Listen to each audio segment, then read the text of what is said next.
News 24 hours a day on air and on Bloomberg Quick Take, powered by more than 2,700 journalists and analysts in more than 120 countries.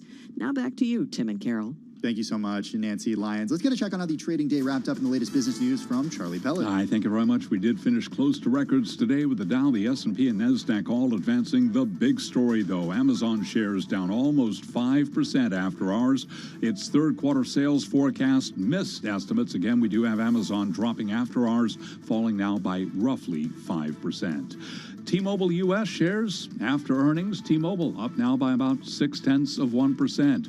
First day out for shares of Robinhood, finished down by 8.4%. Stocks finished close to records as the latest read on the economy eased concerns about inflation, and the Federal Reserve scaled back its ultra-accommodative policies. All of the main U.S. stock indexes and averages advanced, with the S&P and Dow Jones Industrial Average touching records before retreating. S&P up 18, up by 0.4%. Dow Industrials up 153, higher by about 0.4%. The NASDAQ Composite Index up 15 today, a gain of just about 0.1%. 10-year yield 1.26%. Spot gold up 1.2%, $18.28 the ounce. West Texas Intermediate crude oil up 1.6%, $73.54 a barrel. Recapping after hours, Amazon shares now lower by 4.9%. I'm Charlie Pellet. That is a Bloomberg Business Flash. All right, Charlie, thank you so much. So we are definitely focused on earnings, Amazon in particular, because it's a big bellwether on so many different levels. Stocks down 5%, Tim, in the after hours. Yeah, the company's sales forecast falling short of estimates, leading to a share drop. The guidance assumes $1 billion of costs, those related to COVID-19. We know the company, if we were to think about what it's been doing over the last 16 months, just massive investments in trying to stay ahead of demand or keep up with demand, especially the early part of COVID-19. Earnings per share, though, for the second quarter, Carol, handily beating estimates, coming in at $15.12 a share, beating estimates of $12.28. And I just do wonder if it's a readjustment as the economy reopens. Maybe, you know, streaming and retail online retail just isn't happening. Let's get to our Brad Stone. He is Senior Executive Editor of Global Technology at Bloomberg News. He's in our San Francisco bureau. He is our go-to. He's author of The Everything Store. He's got an update on that book. Its newest book is Amazon Unbound, Jeff Bezos and the Invention of a Global Empire. It's a great book. I highly recommend we love you read it. Brad Stone. Brad Stone, down 5%. Is this, I mean, how do you read this?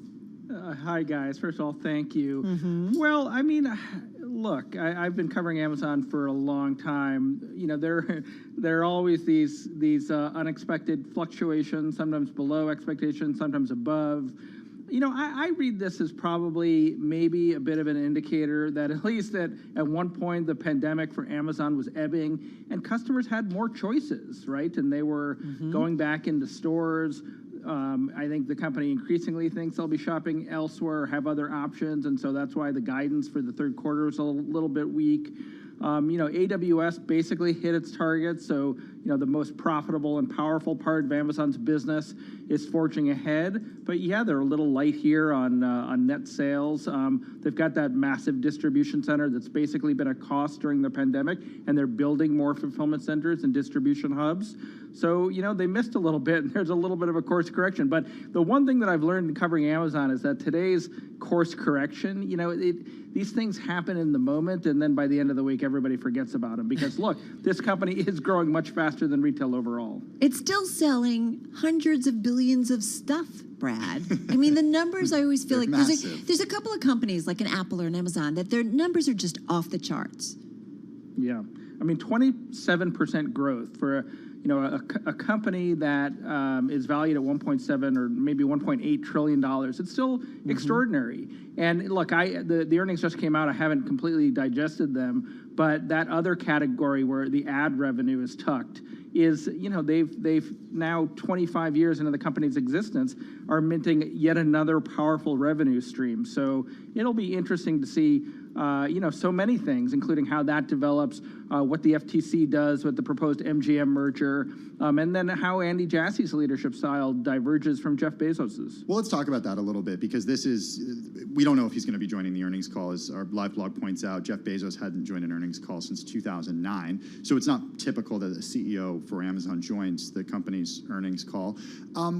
What is the task that he has out ahead of him now to continue with what Jeff Bezos did for more than 25 years at Amazon? Yeah, I would put it into three buckets. One is continuing to invent, to nurture a culture of inventiveness. You know, in my two books, and particularly in Amazon Unbound, as I went and kind of did the archaeology on projects like Alexa or the Amazon Go store, it always starts with Bezos, and an idea from Bezos, Bezos pushing a team. And, you know, Jeff isn't going away, but he's going to be arguably less involved. So how does Jassy continue to make Amazon an inventive company without the founder and, you know, chief nerd in the halls the whole time? The second thing is corporate culture, right? It's like, you know, we can argue whether Amazon needs to fix it, but certainly it needs to evolve it. You know, they have more than 1 million employees. Lots of warehouse workers feel trodden upon. You've got unionization efforts at the door. So he's got to create a new contract with employees. And then the third thing, really quickly, is just the antitrust scrutiny, right? And Jassy will present a kind of humbler target, I think, than Jeff Bezos, the richest guy in the world, but contending with basically attacks on all fronts, from state AGs to the FTC and DOJ to the European Union, and a kind of growing bipartisan sense that the big tech companies have too much power and it needs to be curtailed. Brad, Amazon Web Services, AWS, is just a massive business, and for years it's allowed Amazon to invest in other things, those things like Alexa. What is the next driver of profit at Amazon? Is there another AWS that they're working on? Is Alexa, that you write about so much in your most recent book, is that starting to show results, at least on the top line? Yeah. Is Alexa starting to show results? I mean, I think the answer to that is we kind of don't know. Yeah. You know, it's opaque, right? The financial statements are opaque. Amazon, Alexa's so tied in with other parts of the business. Probably not, I would say. I mean, maybe it's close to break even. But you know, one thing that you mentioned is like AWS, it is quite profitable, but it by and large goes to build more AWS, right? They're building data centers around the world and, you know, trying to expand into new services, making big investments in AI. I think that the powerful kind of profit machine here is advertising, and those dollars are being used to buy, to license more TV shows and movies, to create more, to buy MGM, and then there's lots of other things that we frankly don't know about. I mean, we do know they've got a satellite initiative called Project Kuiper that'll compete with Starlink, a bunch of things in healthcare, probably a bunch of things in the device business, like a home robot that they've been working on for a couple of years, but we don't quite know what the big next hit will be yet. How do you think, or what will be the role, I guess is what I want to get to, is of Jeff Bezos in this company? Obviously, it's his baby, and even though he's stepped back and there's officially a new CEO, does he still kind of poke around? Brad, does he still kind of get involved in things, and will that be problematic to Jassy, or is that necessary to kind of keep Amazon being innovative in some ways? So, Carol, my perspective on this has changed a little bit. I was in the wonderful town of Van Horn, Texas last week to see Bezos blast off into sky atop his, let's just say, imaginatively shaped rocket.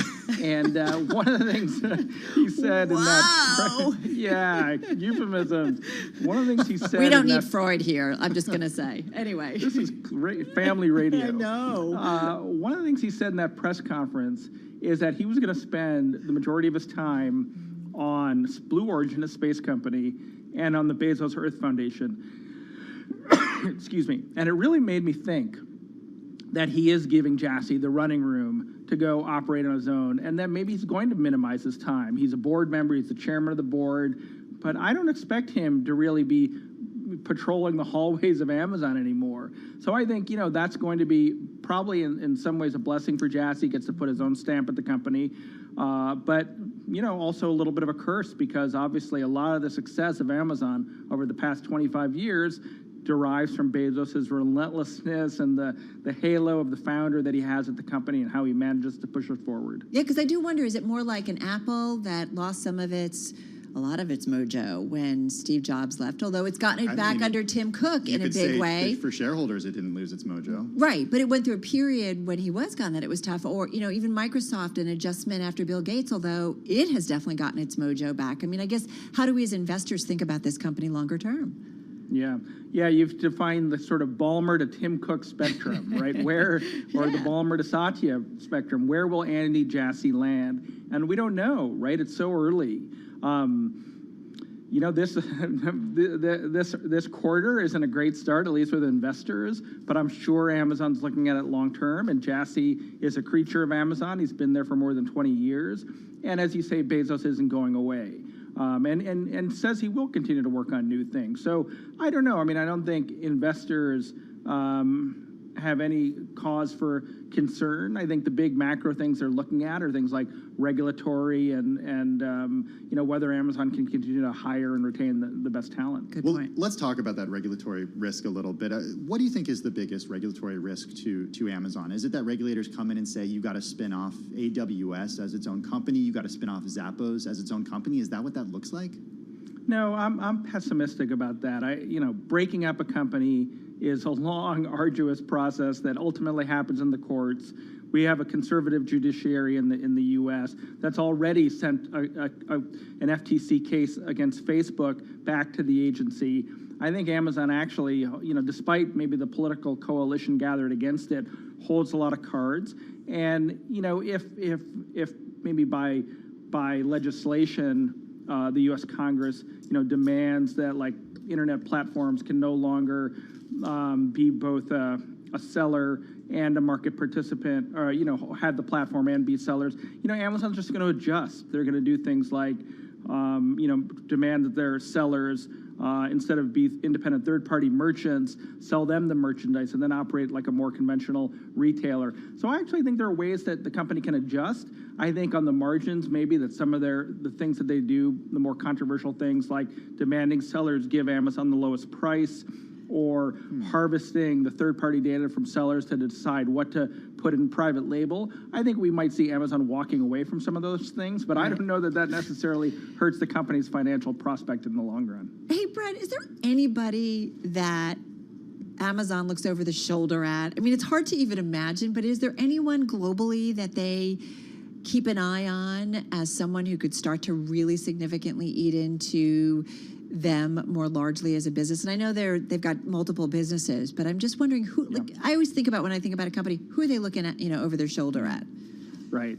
And I think it's different companies in different pockets of their business. This company now does so much, but in entertainment, it's now Netflix and Disney and Discovery with the recent deal, and Apple. And in retail, increasingly Shopify, which is catering to brands. And in AWS, right, it's Microsoft and Google. So right, in a way, and this is Brad, one of its strong arguments. Sure. I got to jump in. President Biden getting ready to make some comments. Brad Stone, though, thank you so much time, and we so appreciate it at Bloomberg News. Off to the East Room we go, and President Biden. Like in my home state of Delaware, where I live in Newcastle County, where I was yesterday in Pennsylvania, because people got vaccinated. They got vaccinated. They don't need a mask when the vast majority of people got vaccinated. Look, I want to talk about what's really happening, what it means, what it doesn't mean, and what we need to do this week and the months ahead. From the moment I was elected, I said I'd always give it to you straight from the shoulder. And we need some straight talk right now, because there's a lot of fear and misinformation in the country. And we need to cut through it with facts, with science, with the truth. So, what's really happening today? After months and months of cases going down, we're seeing a spike in COVID cases. They're going up. Why? Because of this new form, this new variant called the Delta variant. This is a much different variant than the one we dealt with previously. It's highly transmissible, and it's causing a new wave of cases in those who are not vaccinated. Our experts tell me that cases will go up further before they start to come back down. But while cases are on the rise, we're not likely to see, according to experts, a comparable rise in hospitalizations or deaths in most areas of the country. So you have to ask yourself, why is that? Because 164 million Americans are fully vaccinated, including 80% of the most vulnerable, are seniors. So there's a challenge, as you knew there could be. But there's also good news. We've spent the last 6 months preparing for this possibility. The vaccines are highly effective. We have enough vaccine for everyone to get vaccinated. And thanks to the American Rescue Plan and the hard work of the American people, we've administered over 325 million vaccinations doses in the past 6 months. We have the tools to prevent this new wave of COVID from shutting down our businesses, our schools, our society, as we saw happen last year. I've said from the beginning that we will be guided by the science. So here's what the science tells us. On Tuesday, the Center for Disease Control and Prevention, the CDC, announced its new mask recommendation in parts of the country where COVID cases are substantially high, where people didn't get vaccinated, which they define as 50 new cases for every 100,000 people in a week. The CDC recommends you wear a mask when you're in public and indoors, like work or in a grocery store. That's true for both the vaccinated and the unvaccinated. Why? Because even if you've been fully vaccinated and protected from severe illness from COVID-19, you could have the Delta variant in your system and spread it to someone who isn't vaccinated. We need to wear a mask to protect each other and to stop the rapid spread of this virus as we work to get more people vaccinated. And I hope all Americans who live in areas with substantial or high case rates will follow the mask guidance that's being laid down by the CDC. I certainly will, and I have, because this is one of those areas in Washington. And at my decision, in my direction, all federal personnel and visitors to federal buildings will have to do the same thing. As I said from the beginning, a mask is not a political statement. It's about protecting yourself and protecting others. Masking is one defense against the spread of COVID-19. But make no mistake, vaccines are the best defense against you getting severely ill from COVID-19. The very best defense. And you want to know how we put this virus behind us? Well, I'll tell you how. We need to get more people vaccinated. Look, and it's important to understand what vaccines do and what they don't do. Put simply, the vaccines are designed to save lives and prevent severe illness.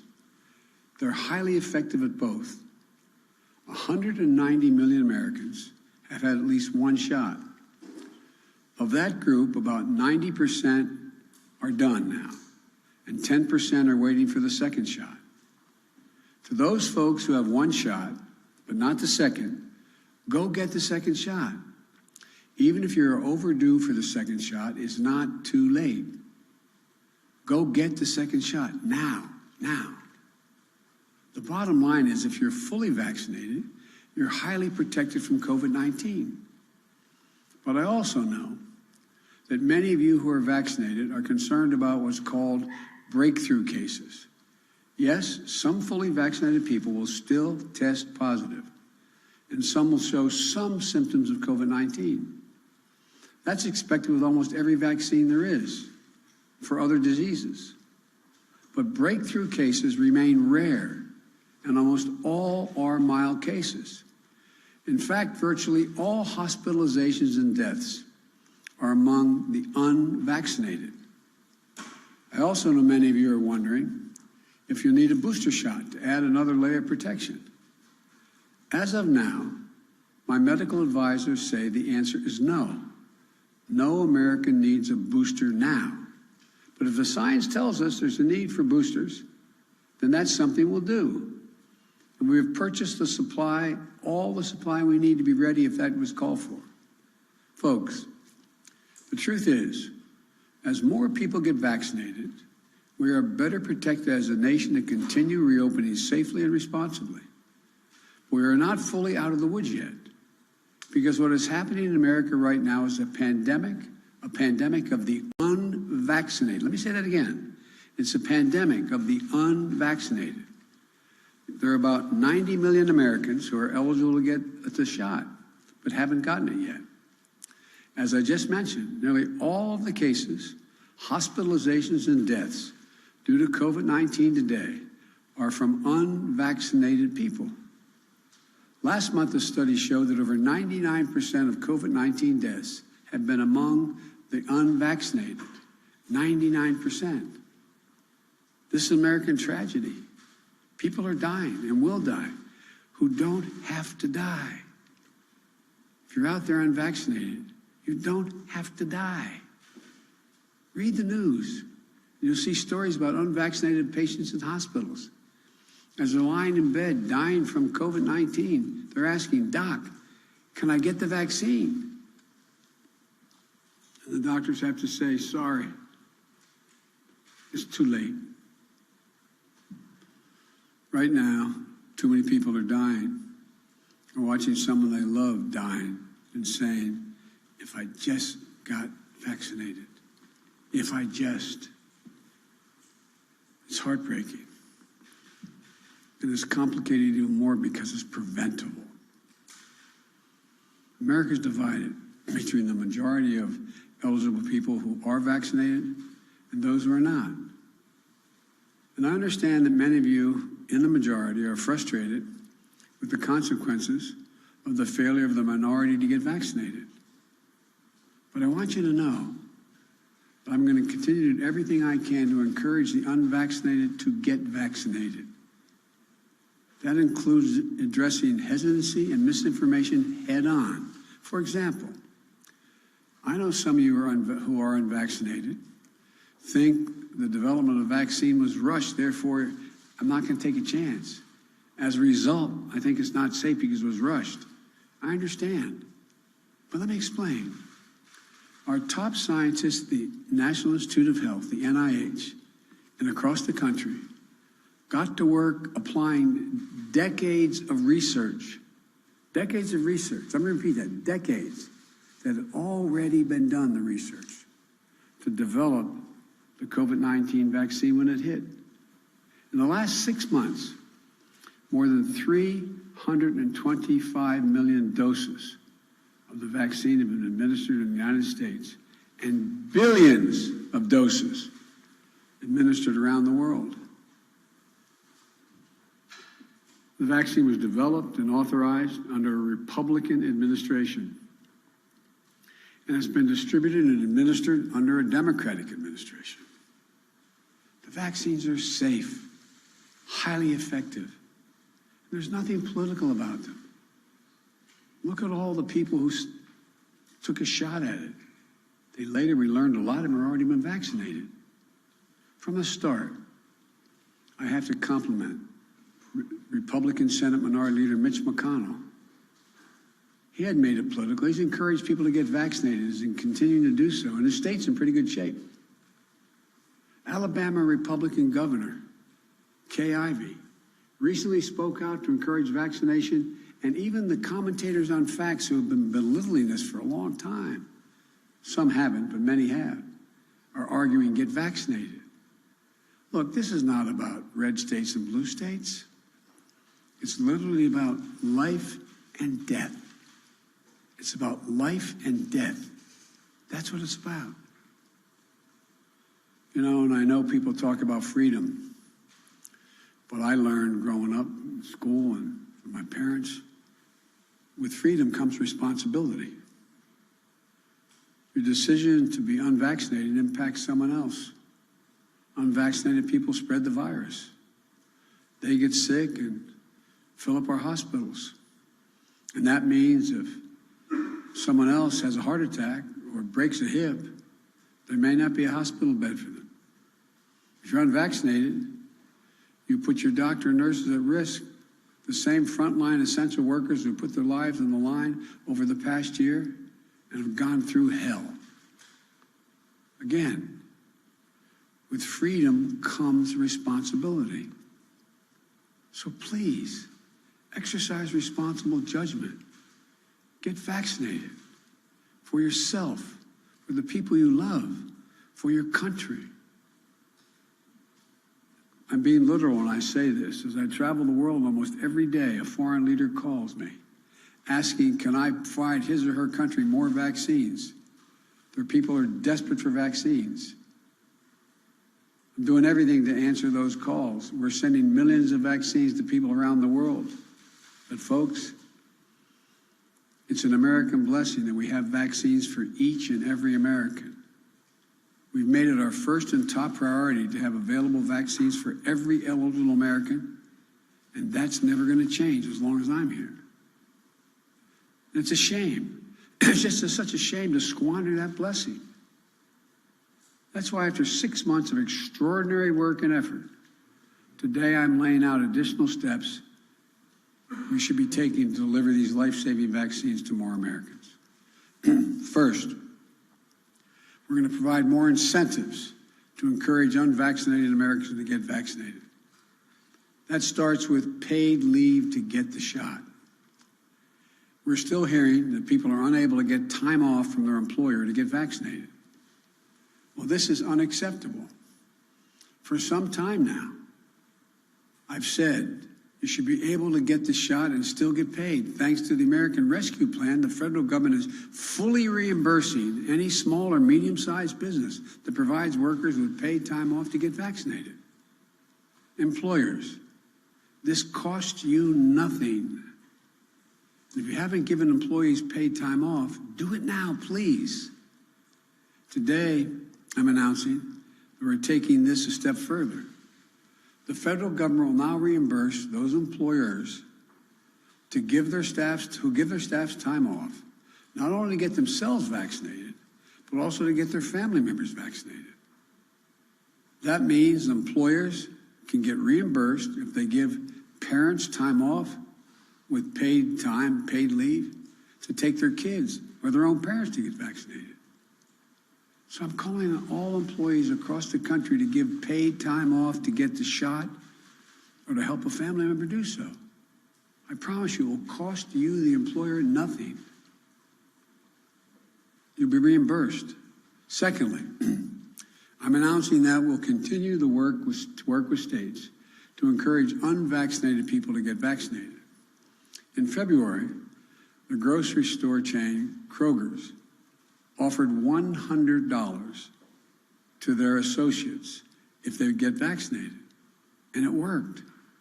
Vaccination rates moved up from 50% to 75% among their employees. States like New Mexico, Ohio, and Colorado are offering similar incentive programs that have helped increase vaccination rates.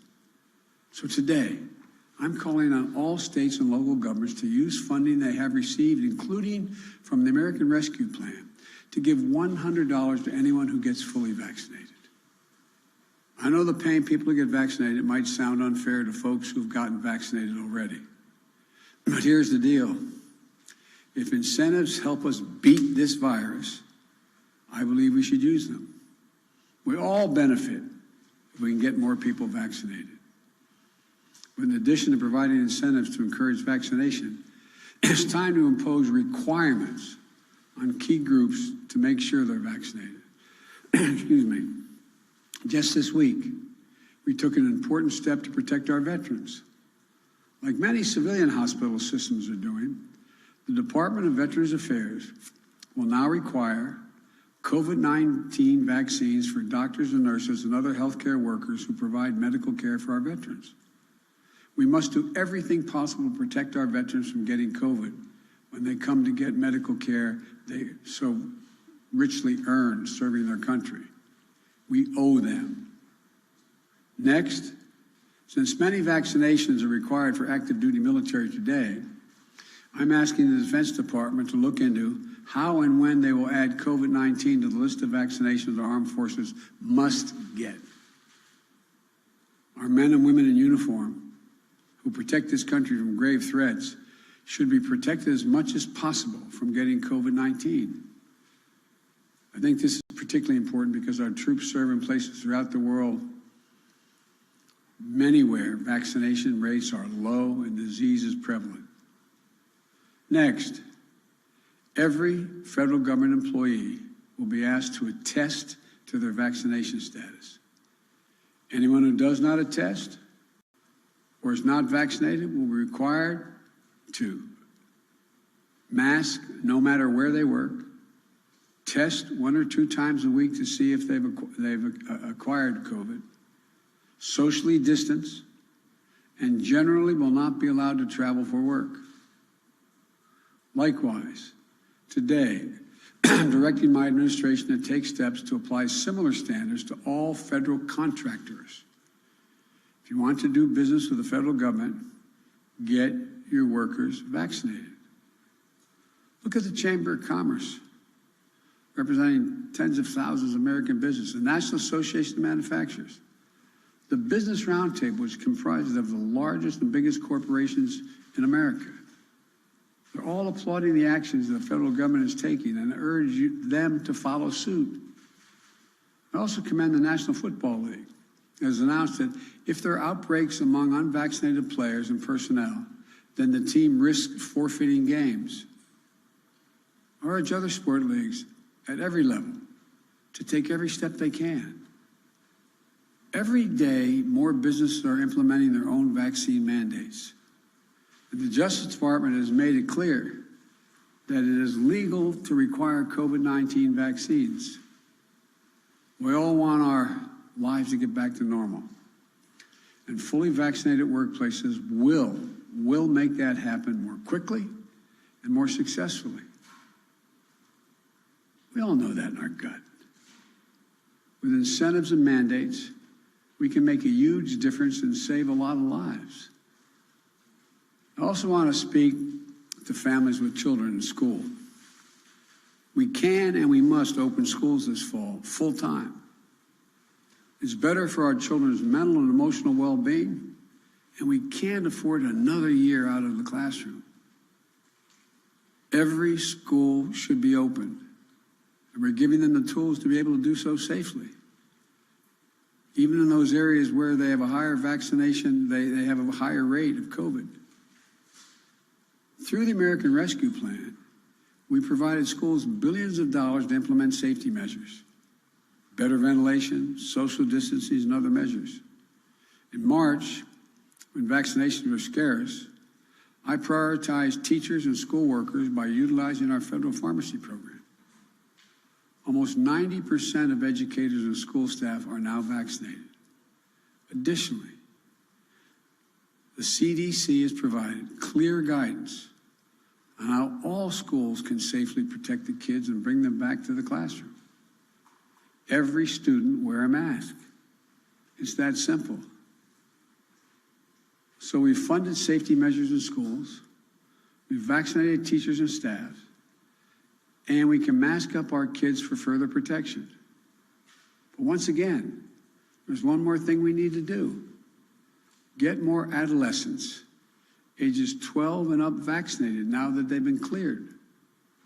In the past week, the good news, we've seen the average number of 12 to 17-year-olds getting vaccinated increase 22% per day.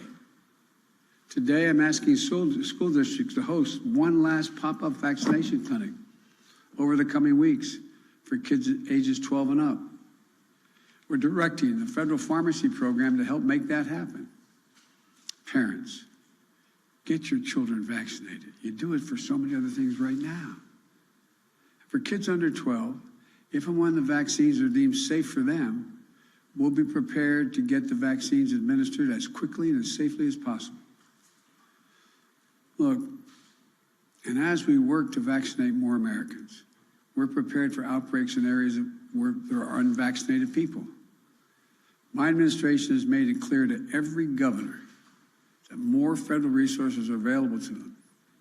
This includes deployment of surge teams composed of experts from the CDC and the Federal Emergency Management Agency, the FEMA.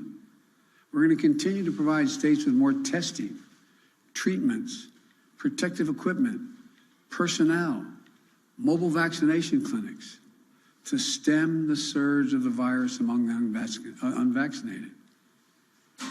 The pictures of hospitals in several states overloaded with patients is unnecessary, avoidable, and tragic. You know, will help any health system overloaded and unable to cope with the spike in cases. We're ready to do that. Let me close with this. If you're at home and vaccinated, but anxious, or even angry, or if you're at home and unvaccinated, unbothered, and unconvinced, let's step back and see where we are. Just remember how we've emerged from a dark winter into a hopeful spring and summer. But really remember just how dark that winter was. Over 3,600 Americans were dying each and every day. And now, even with the surge among the unvaccinated, we're down to that 300 Americans a day. Significant. Millions of people were out of work, out of homes, out of hope and going hungry. Remember those long lines? People in their automobiles waiting for a box of food to be put in their trunk? Experts and pundits said we couldn't get the vaccines. And even if we could get the vaccines, we couldn't get them in people's arms. We couldn't get them vaccinated. They predicted our economy would collapse. Remember how we stayed focused and how we went to work? In 6 months, we got 164 million Americans fully vaccinated. Because we vaccinated so many people, put in place so many safety measures, and got economic help to businesses and people most in need, our economy is recovering. More than 3 million Americans are back to work since I was sworn in. A faster job growth than any previous administration, any. We're experiencing the fastest economic growth in nearly 4 decades, the best in the world as of now. In fact, today's GDP numbers show that in the first half of the year, our economy grew faster than any point in nearly 40 years. Our economy grew more in 6 months than most Wall Street forecasters expected for the entire year before we implemented our plan. And just yesterday, we announced a bipartisan infrastructure deal that's going to continue this momentum over the long term by making the most significant investment to rebuild America in nearly a century. But we still have to face many challenges. We still have a lot of work to do as we readjust to a post-pandemic economy. But we have the right plan. We're coming back. We just have to stay ahead of this virus. I know this is hard to hear. I know it's frustrating. I know it's exhausting to think we're still in this fight. And I know we hope this would be a simple, straightforward line without problems or new challenges. But that isn't real life. We're coming out of the worst public health crisis in 100 years, the worst economic crisis since the Great Depression. As I told you before, I carry a card in my pocket. I hope I have it with me. I carry a card in my pocket with the number of Americans dead from COVID-19. As of today, this morning, the total deaths in the United States were 609,441. Granted, the death rate per day is way down. It's down to 400 about dead. But that's more deaths than World War I, World War II, Vietnam, 9/11, Iraq, and Afghanistan wars combined. This is as tough as it gets. And we're Americans. When we get knocked down, we get back up. That's who we are. That's what we do. That's why there's no nation on earth like us. And we're prepared like never before. We have the tools to save lives, to keep our economy growing and growing and going. After the past 6 months, following the science, we know we can dramatically lower the cases in this country. We can do this. We brought our economy back to life and we kept it going. We know we can send our kids back to school. We know we can beat this virus. We can do this. We all just have to do our part. My fellow Americans, This nation has never failed. We have come together as the United States of America. So I say to all those who are unvaccinated, please, please get vaccinated. And to the rest of America, this is no time to be despondent or let our guard down. We just need to finish the job with science, with facts, with the truth. And together as Americans, we're going to be able to beat this. May God bless you all, and may God protect our troops. Thank you.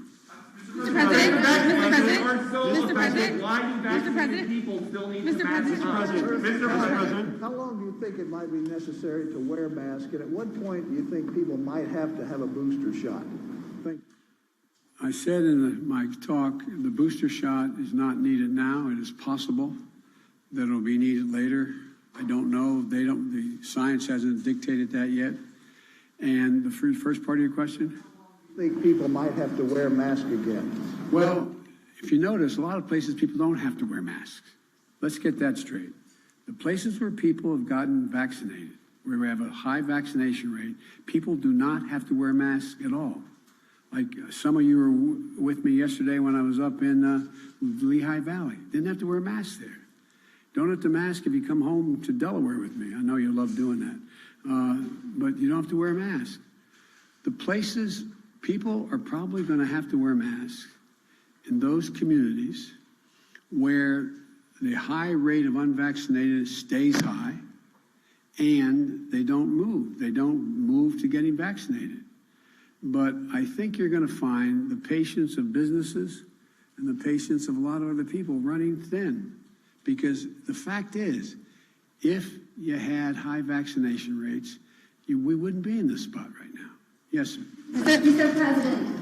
Mr. President, will this set up an American workplace for federal workers and private sector that really is the vaccinated versus the unvaccinated? And is that a pressure you're trying to harness now? Well, no, I'm not. Look, what I'm trying to do is keep people safe. I mean that sincerely. So, if in fact you're unvaccinated, you present a problem to yourself, to your family, and to those with whom you work.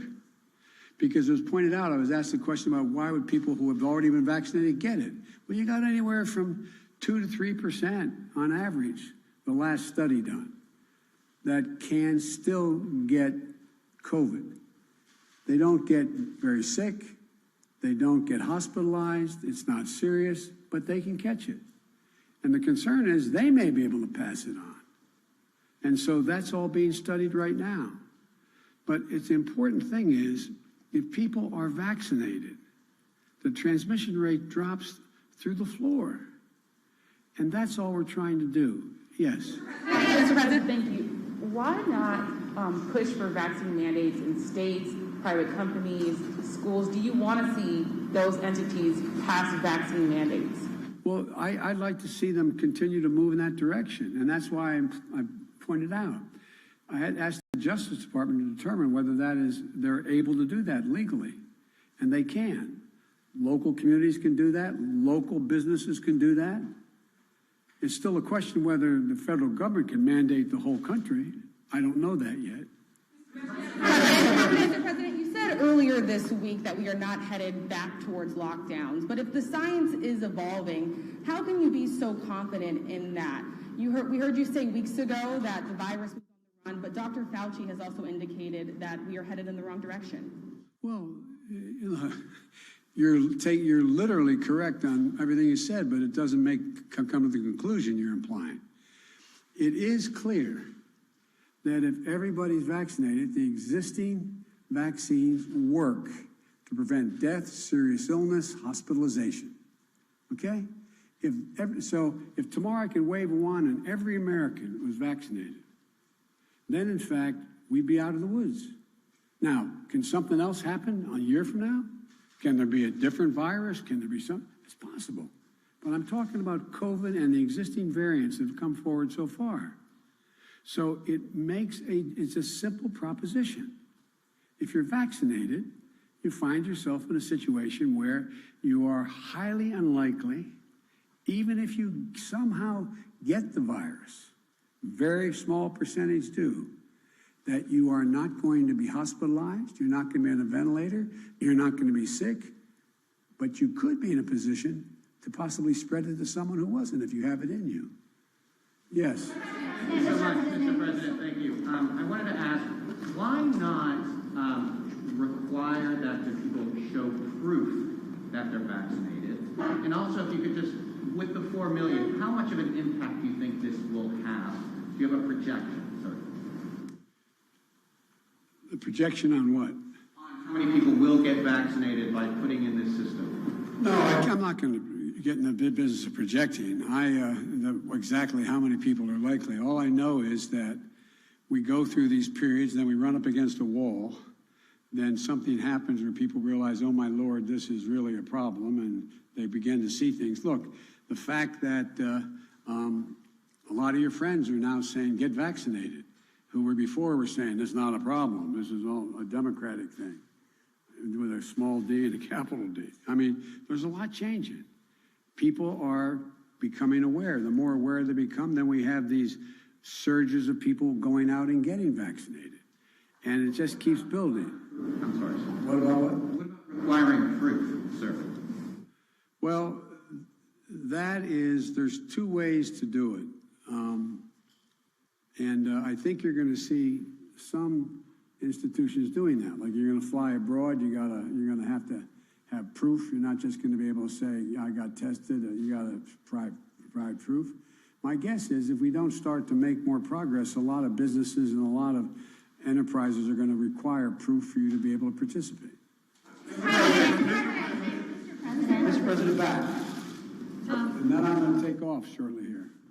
What further actions are you going to take to encourage private businesses to follow this type of model to either require vaccines or require testing or other preventative procedures? I just did. I'm going to keep at it. I'm going to be talking about it around the country. I'm going to reach out to private businesses, meet with them, try and actively encourage them to follow this model. Well, I have. That's why we have folks from the Chamber of Commerce to the manufacturers, et cetera. So, am I going to call a meeting of every, business in the country to come to Washington or go on? I have made the case repeatedly. I doubt whether there's a single solitary business that doesn't understand that I think it's smart for them to require testing, and if